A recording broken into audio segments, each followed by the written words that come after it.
Let's go. Welcome to Saturday morning top-up show. Glenn Pollitt, g'day. G'day, Mark. G'day, everyone. And g'day, Gordo. Saturday punting. Exciting day of the week. Morning, guys. Yeah, we just feels more buzzed up. We overlooked sort of a bias prognostication for Randwick today. Back in the true, it's obviously heavy. They've even given us a 9 to not disabuse us. The inside at Randwick in the true in the last 3 years has been better than it was traditionally because the drainage on the inside is a lot better when they remodeled the Kensington track. Well, that's the theory. So you can sit on the inside in the rail true. Probably prefer to be one off, I reckon. So yeah, there are some scratchings mainly in the short course races. In the highway. Lost 10 out of the high. Yeah, highway. Well, I've lost 10. I thought we lost 9. Is there another one? Oh, down to a field of 10, I think. Okay, because I always write the number of runners at the top of the page. Yeah, there you go. Did you know that?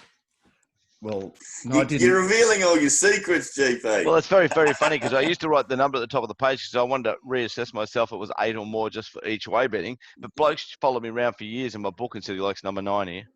yeah. I just let them look. Yeah. Oh, And well. they probably, I think they went enormous, the blokes. Probably He likes did. number 13, yeah. They could never work out why I never liked 1, 2, 3 or 4. Well, that's so good, isn't it? And Mark, you excited? Back to the track today? Oh, well, potentially Reconnaissance. excited. Yeah, let's see how it Reconnaissance goes. mission. It'd be good for you to report back to our members on what you can actually do. Yes. I'm excited to hear what it's like on Monday, for sure. Yeah. Indeed. All right. Well, let's talk about race 1, where you can see that Betfair screen at the moment. Nearly 10,000 matched on Angel Helena You there. just love your bloody toys. So I guess the horse that we didn't give any discussion about yesterday was not so much the horse, but the stable, the Freedmans. They can't Flying. They just can't fail at the moment, Glenn. Yeah, And, they're airborne. You know, whilst this horse's form recommendations look a bit light, connections-wise, it's clearly some sort of player. But as you can see, Silhouette odds on yesterday. It's now well and truly into the black. Yeah, Angel of Helena's going to start favourite there, guys. I think we've said that on the show. I think it will, and I think it'll win. All right. Well, I don't like the line. The Yeah. line through the other blue colours horse is Mollycoddle, which I don't. Yeah, I know what you don't have an mean. opinion on. Mollycoddle has been a little bit tinny in her career to date, so I understand why you're taking that position. But it'll be a fascinating betting race either way, won't it? I'll give all those punters the trifecta blanc now. 4, 7, 3. Right. Okay, so if we move on to race 2, and here Tajori is obviously now favourite with the scratching of Keen Power. Just a little bit of the speed come out of the race. Mainly it's as you were. Gord, are you not betting in this race now? Definitely not. Watching the replay of Tajori's last start, I'm not sure it's going to be strong through the line over 1,200 metres on a heavy track. So Okay. it's the one I go looking for, but as soon as I see a negative there, I decide not to bet. And Glenn, you've lost a couple of your... I've lost a couple of them, but my turnover will only be small. I'm not bet big at the moment. I'll be having 150 on 8 and 100 on 16. I'll outlay 250 on the race and give one of them a cheer. Okay. I'm tipping. That's pre-Mounting Guard Mail. It might come in look like a bomb or might parade like a skunk and I'll get 800 out of it or something and go mad. Of course. Now, race 3, this is the interesting race because Star of Harada, $8.50 after deductions. We're the only joint that will actually talk about the price with the deduction included. So it's into $5.50 and not a lot happening on the fair at the moment. Zanaya is the favourite, but It's great looking at the fair so early. God, I'm loving this. It's not normally, I don't bother until sort of last 10 minutes, but I'm loving it. It looks like they must have been doing some work to get some more liquidity early, Mark. Well, I think Saturdays there tends to be there are always a couple of races. There's keen beats. There's keen beats. I don't know what happens there, Mark. What's up now? You've smudged it. I've smudged it, have I? No. Smudged it. So at Christmas time, Lamb, what are you going to buy me and Gord a scooter seeing you've got all these toys? We should get one, shouldn't we, Gord? Yes. We could have a scooter race for $1 billion. Oh, you have to give me some start. Well, I'll have to put some training in. Anyway, Glenn, Star of Arata, I understand the enthusiasm. It is a horse that's really found its mojo in the winter. It's a confirmed Weddy that comes into a Saturday race, but of course the 1,000 metres is up for grabs. It's always up for grabs. So look, the firmers are obviously Star of Arata, 850 to 550, and Broken Arrows has trimmed up a little bit. It's the second most popular horse, and it'll be an interesting mounting yard race as well, won't it, Glenn? I can't wait to see him, and I'm still pretty keen on Star. Missed the price, but there it is. Someone should grab that $10 and Witherspoon it later at $7.60. They can have it back at $11 later on and make $30 if it wins. God, you've lost acumen. How are you seeing this race now? Yeah, quite comfortable about betting in the race. That's number 8, Zanaya. Obviously won't be a maximum because it's first up on a heavy track, but I think it's the best horse in the race. I rewatched the trial this morning, and I think this horse is going really well. And obviously an interesting parade there. Race 4, not much happening here. Mount Popper remains the favourite at 340. There's 2,400 matched in. So what's been happening there? So it looks to be that sort of horse that will have backers and layers. Most of the matching seems to have occurred around the 360 mark there.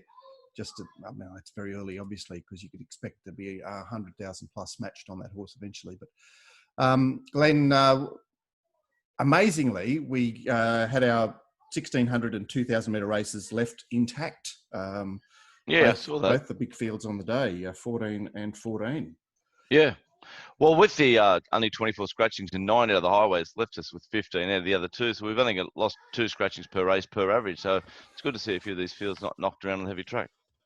Yeah, obviously. My little mathematical equation there, that was impressive, wasn't it? It was. 24 minus 9. I'd actually call it arithmetic. What did I say? Yeah, it is arithmetic. Mathematics. It's not maths. Oh, it's just arithmetic. Yeah, because I went like 1. Don't give yourself too much of a compliment. Okay, so Gord, you're still bullish about number 1 there? Yeah, I mean, obviously there's question marks there. The 2 major ones is the 14 to 2000 and the wet track, even though it does have that decent run overseas on a wet track. And another thing too, which, a bit of a pearl of mine is when you've got top weight on heavy tracks is another negative. But for me, if it is as good as I've heard, it should be betting this lot because they're very weak. Well, it is a very steady race away from the favourite who, faces an interesting hurdle, doesn't it, Glenn? Yeah, interesting hurdle, interesting race, guys. I'm just looking at this market. I'm loving this. This is exciting. I'd grab that 122 on Corcho at $14 there. That looks like someone's trying to put that money out there to get its price out. Take it off the bastards down, lay it back at 10s. It's Corcho, yeah, okay. The sprint, the Winter Dash, has lost some of its speed. Sandbar, who some proposed would lead, has gone. 4,000 match there on Southern Lad. That's a good little bit of interest early in the mid-2s range. See, Handle the Truth is holding its position in the market fairly well. Gord, what are we saying here? Invictus Prince, I think you indicated some interest in this. Yeah, I think there's 2 chances in the race, which is Invictus Prince and Southern Lad. I think it's just getting a bit silly, these prices we have to take Southern Lad, but... well, too short? Yeah. He's a boom. For some reason, he's been a boom horse his whole life. I mean, have you noticed quite a few of them that are very solid in the market, J-Max on them? I think sometimes the jockey's overplayed as far as the price is concerned. Yeah, I think that's been a feature of racing forever. Well, I just read you out a great email off air about the importance of jockeys. We'll talk about that more on the rant. I can't wait for you to tell that story on Monday. That's just gold. Absolutely. I mean, it's quite tragic in a way, but it is gold. Yeah. Told you they were fucking cab drivers. Look, Mark, this is a race where I could, and without a great deal of excitement, entertain level staking 5 and 6 because I kind of don't want to lose. If I've cut it down to 2 chances in the race, I don't want to lose, even if I think Southern Lad's unders. Glenn, you want to say anything about this race or move on? Yeah, let's just bet on.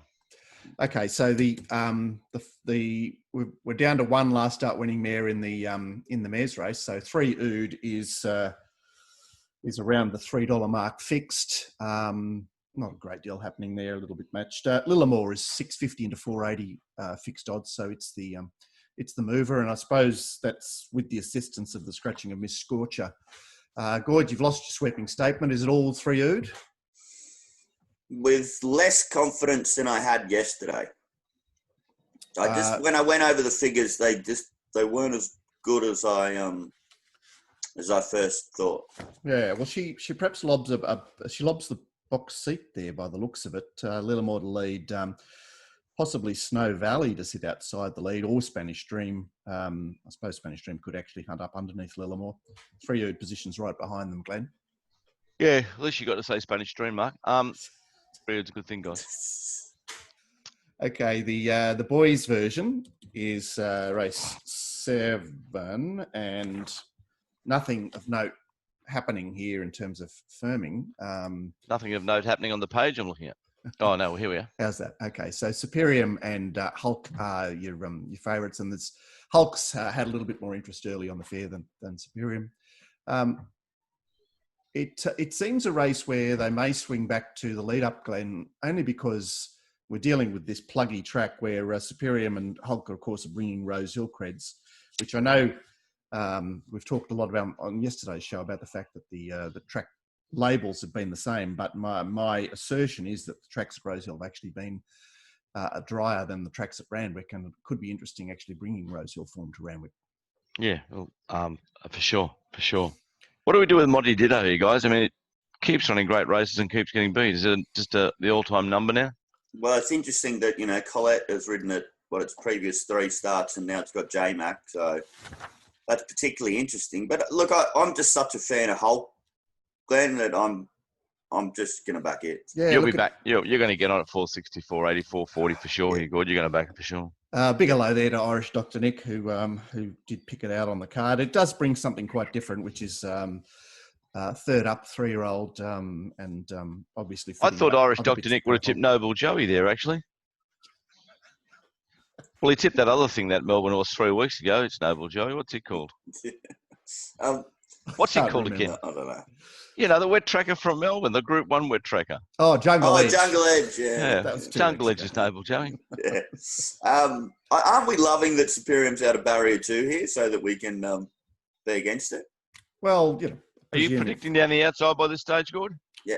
That's race 7, so it's third last race, so I suppose that's not unfair. And certainly, if the mayor's race hasn't given us a guide to exactly where you need to be, then that'll be a surprise. The penultimate, I mentioned that it remains intact. So as far as movers and shakers, Convinced is $7 into 6 fixed odds, and looks like they may have got interested on the fair on it as well. So it's had the most matched early, which is 1,300. It's small beans, but it's for a race that's a long way away. It's there's been a couple of small players got involved there. Mr. Dependable remains the favourite, and it'll be interesting to see if he does actually try and control this race. But Gord, Convinced, where he's sitting this race morning.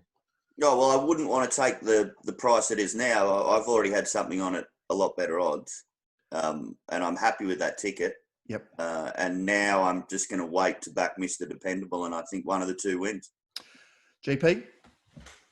There's so many horses in the race I don't like, so I don't know. I do like Mr. Dependable, and I do like Convinced, and I do like the second bottom one, Orsian. Yeah. There's plenty of horses I don't like. They're like taking some percentage of the market up there for sure. Yeah. I wonder if the bottom one will be the first last start city winner we see to go around the city at 200 to 1, Michael. Yes. Well, I don't think they'll let that happen, Glenn, simply because the idea of a bottom weight in midwinter on a heavy track, last start winner, it just doesn't. Too many ticks there, isn't there? Yeah, well, there'll be bots out that say I'm taking the 120s. For sure. And the stable is training winners, Glenn. Oh, flying. Airborne too. Airborne, that stable. Airborne Craig Carmody. Well, I suppose that's not unreasonable. They should be winter stables of some kind. Yeah, get that little turn to keep the pay. Yeah. All right, and the nightcap is we've seen Big Boy Roy a small firmer into $4.20 fixed. And is there anything? There's nothing really there on the fair. Look at that, 520 matched on My Ruffy Kiss the Bride. So someone's had a little lick at that at longer odds. That's 814 matched on Big Boy Roy. It seems to be... Kiss the Bride's the second best back there. Yeah. I thought it was a great tip, Mark. Well, yeah, obviously. I think we all think Big Boy Roy is one of the better bets of the day. I certainly do. I think it's going to get 480. I think it's a reasonable price. J Mac holding all the keys again today. Yeah, I know both you and Gord are very keen on. I'm not unkeen. I didn't quite have the enthusiasm that both of you two have, but certainly not potting it. Biggest jockey change you've ever seen down in weight. Two big tips for me. Don't you wrap him, Gord. We'll be in front of the stewards again. Yeah. Don't you bag Louise Day. All right. Well, that's a little top up on an interesting winter's card. It is, isn't it? It's it's going to be. It is what it is. But obviously, we will wait Mounting Yard Mail, and we'll review it all on Monday to see what's transpired and what sense to make of it all. But anyone that's not part of our community, well, you're part of our community if you're watching this show because it goes out to our wider community. But anyone that's actually not a gold subscriber is missing out on a ton because there's now 5 shows a week. You get comprehensive sets for all Sydney Metro meetings. You get the Mounting Yard Mail delivered fresh to your phone there. And the entertainment of our email subscribers. That's right. My favourite part of the show. It is the most entertaining racing show around, isn't it? So we await your joining us. First 2 weeks are always free, so you'd be mad not to come and have a try before you actually buy, and you can see what it's all about. So we hope to see you. We hope to see you in our smaller rant community very soon. Good luck. Good luck, guys.